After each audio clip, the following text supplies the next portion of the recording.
Nurse Marissa Kane's biased treatment of a new patient, Ayman Jafari, backfires when she learns he's a prominent philanthropist.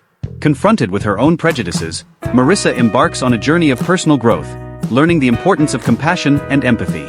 The story highlights how one moment of reckoning can transform a life and lead to redemption. Curious to see how a single encounter can change someone's entire perspective? Watch now to witness an emotional journey of prejudice, transformation, and redemption. If you enjoyed the story, don't forget to like, subscribe, and leave a comment below with your thoughts. And make sure to click the notification bell so you never miss an update. The brisk October wind howled outside Memorial Hills Hospital, rattling the glass windows and sending a chill through the halls. Nurse Marissa Kane, with her hair tied tightly into a severe bun, hurriedly finished writing notes on her clipboard as she prepared for her shift. She'd been working at the hospital for nearly 15 years, long enough to know which patients required real attention and which, in her view, were wasting time and resources. Her gaze was sharp, unwelcoming, and often lined with unspoken judgments. She had developed a reputation for her efficiency and no-nonsense attitude, but those who worked closely with her knew of the undercurrent of prejudice that tainted her otherwise impressive career. It wasn't overt, at least not in the way most expected. Marissa wasn't the type to yell racial slurs or get into heated debates. Instead, her disdain for outsiders, as she often referred to them, emerged in subtle ways: an eye roll, a dismissive tone, or the rushed and inattentive care she gave to certain patients. She had long convinced herself it was justified. After all, this was her country, and she took pride in her heritage. Why should she extend warmth to people she believed had no right to be here? As she approached the nurse's station, a buzz of activity surrounded a new name on the whiteboard: Ayman Jafari, room 204. Marissa glanced at the name and felt the familiar swell of annoyance rise in her chest. The name alone suggested someone from the Middle East, and she mentally prepared herself for what she assumed would be a frustrating shift. New admit. Marissa asked one of her colleagues, Jessica, a young nurse who had just recently joined the team. Jessica nodded, her face bright and eager. Yes, admitted early this morning. Middle-aged man, said he was feeling weak and had a history of heart problems. He seems really nice, actually. His son's coming to visit later. Marissa gave a dismissive nod, barely registering the details. Another one who probably didn't take care of himself, she muttered under her breath as she walked away, clipboard in hand. She didn't bother asking for more details or reviewing the chart. After all, she had seen this type of patient countless times before, or so she thought. As she entered room 204, her expression was set in stone. Her eyes fell on the man lying in the bed, Ayman Jafari. He was a man in his mid-50s, his hair speckled with gray, and his skin a rich olive tone. His eyes were kind, and he smiled at her immediately, a smile that Marissa did not return. "Good afternoon, nurse," Ayman greeted her in a soft, slightly accented voice. "I hope I'm not too much trouble. I've been feeling quite weak these past few days." Marissa barely looked at him as she moved to check the machines beside his bed. "I'll take your vitals," she said curtly, avoiding any further conversation. Ayman didn't seem to notice, or perhaps he did, but chose not to react. His demeanor remained warm, and he thanked her as she completed her tasks. Marissa, however, remained distant, her mind already labeling him as just another foreigner who was likely taking advantage of the system. As the hours ticked by, Marissa found herself growing more irritable. She overheard Ayman speaking to a nurse in fluent English, and then switching seamlessly into Arabic when he made a call to his family. Marissa shook her head, muttering to herself about how these people came here and expected to be catered to, all while continuing to live in their own cultural bubble. The irony of her assumptions was lost on her. Later that afternoon, as the clock approached 4 p.m., Marissa was taking her break in the staff lounge. She overheard snippets of conversation from the nurses passing by, mentioning that Ayman's son was due to arrive soon. Marissa sighed, her patience wearing thin. She imagined the son to be much like the father, someone who had come to America for a better life but hadn't truly embraced it. Perhaps a taxi driver, or maybe a shop owner. She had seen it all before, and none of it impressed her. A few minutes later, Marissa was jolted from her thoughts by a sudden shift in the atmosphere. The usual hum of hospital activity seemed to quiet as a tall man in a perfectly tailored suit strode through the entrance.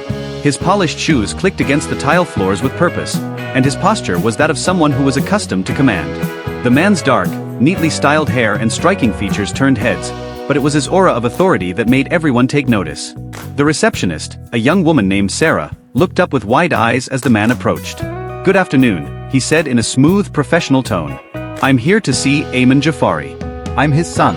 Marissa, who had been standing nearby, froze. "The son?" This man, who looked more like a high-powered executive than the immigrant worker she had imagined. She was dumbstruck, her assumptions crumbling before her. "Of course, sir," Sarah replied, her voice tinged with awe. "Room 204. "I'll have someone escort you." "That won't be necessary, thank you," the man said, offering a courteous smile. "I know the way." As he walked toward the patient's room, Marissa's curiosity piqued. She stepped forward, wanting to find out more about this man. Just before he disappeared down the hallway, she heard him speak on his phone. "Yes, I'll be at the charity dinner tonight," he said into the phone. "No, don't worry about the donation. It's all handled.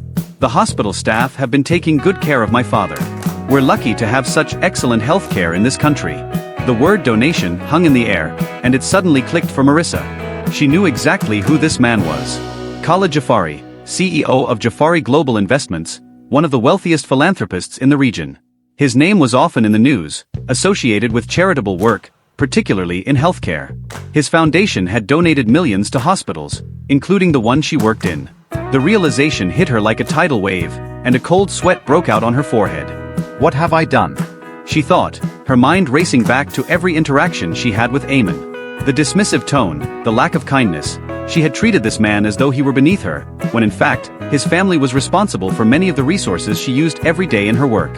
Her stomach churned with guilt as she quickly made her way down the hall toward room 204, hoping to make amends before it was too late. When Marissa reached the door to room 204, she hesitated for a moment, her hand resting on the cool metal handle. She took a deep breath, trying to steady herself. This wasn't just about her professional reputation anymore. This was about facing her own deeply ingrained prejudices. Finally, she pushed the door open and stepped inside. Khalid Jafari was sitting beside his father's bed, holding his hand and speaking softly to him in Arabic. Eamon smiled weakly at his son, their bond apparent in the tenderness of their exchange. It was a scene of quiet dignity, and Marissa felt like an intruder in that moment. Both men looked up when she entered, and Eamon's face lit up with that same warm smile he had given her earlier. "Nurse Marissa," he greeted her, his voice still kind despite the way she had treated him. "I was just telling my son about the wonderful care I've been receiving here. You've been very attentive." Marissa's throat tightened. She swallowed hard, feeling the weight of her actions pressing down on her. I didn't realize," she began, her voice faltering. "I didn't know who you were." Eamon's smile didn't waver. "Does it matter who I am?" he asked gently. "I'm just a man in need of care, like any other patient." Marissa's heart sank even further. She had no excuse for the way she had behaved. "I've been unkind," she admitted, her voice barely above a whisper. "I made assumptions, and I treated you poorly because of them. I'm so sorry, Mr. Jafari." There was a moment of silence, and Marissa feared the worst. But then Eamon, with a quiet grace that took her by surprise, nodded. "We all make mistakes, Nurse Marissa," he said softly. "What's important is that we learn from them." Marissa felt tears prick at the corners of her eyes. She had never been confronted with her own biases so directly, and the shame of it was overwhelming. But Eamon's kindness, his willingness to forgive her despite everything, was something she would never forget. As she left the room, her mind was a whirlwind of thoughts. She had been so quick to judge Eamon based on nothing more than his name and appearance, and in doing so, she had not only failed him as a patient, but she had failed herself as a nurse. She had let her prejudices cloud her judgment, and it had taken the revelation of his identity to shake her out of her complacency. The next few days were a blur for Marissa. She continued her shifts, but something had shifted inside her. She found herself re-evaluating every interaction, every patient she encountered.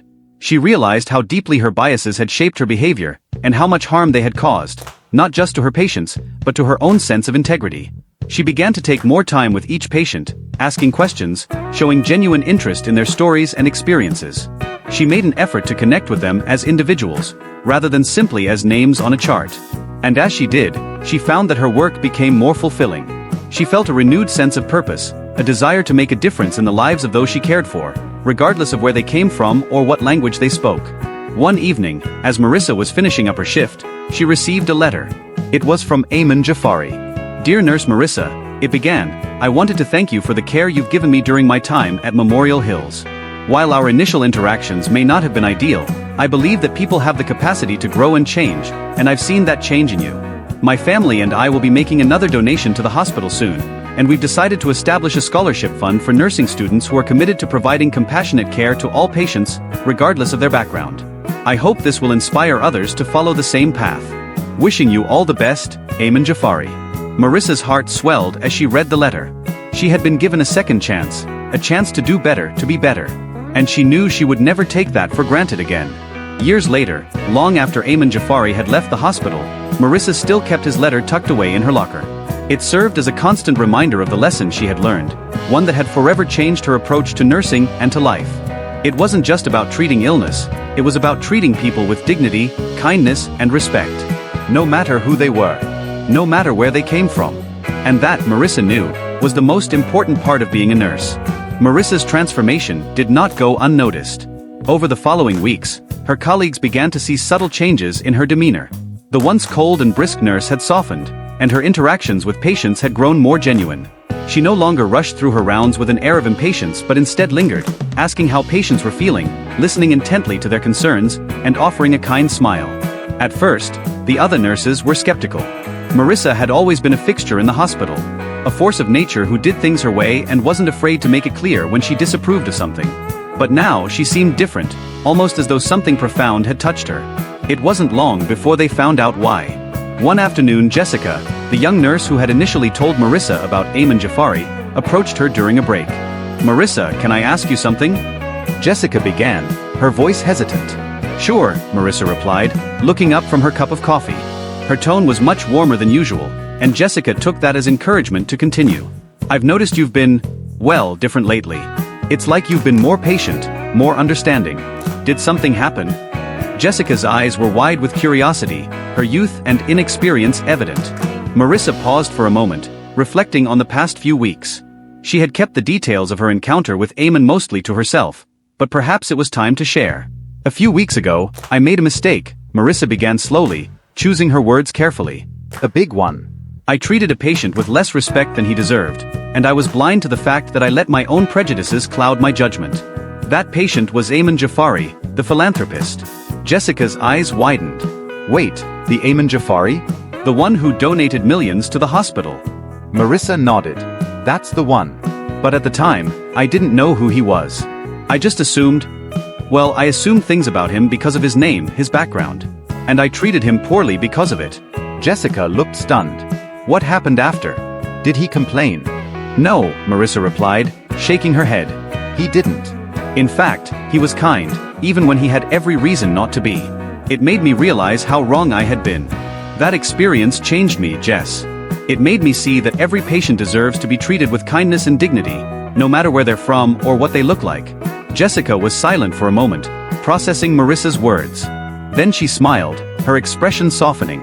"I'm glad you told me that. It's easy to get caught up in the daily grind and forget that each patient has their own story. I'll remember that." Marissa smiled back, feeling a sense of camaraderie she hadn't experienced in years. It felt good to share her story, and it felt even better knowing that her experience might inspire others to think differently. As promised in Ayman's letter, the Jafari family made a generous donation to the hospital a few months after his discharge. Along with it came the establishment of the Ayman Jafari Compassionate Care Scholarship, a fund that provided financial support to nursing students who demonstrated a commitment to patient care and empathy in their studies. It wasn't the largest scholarship in the country, but it was significant enough to make a real difference in the lives of those who received it. The announcement of the scholarship sent waves through the hospital community.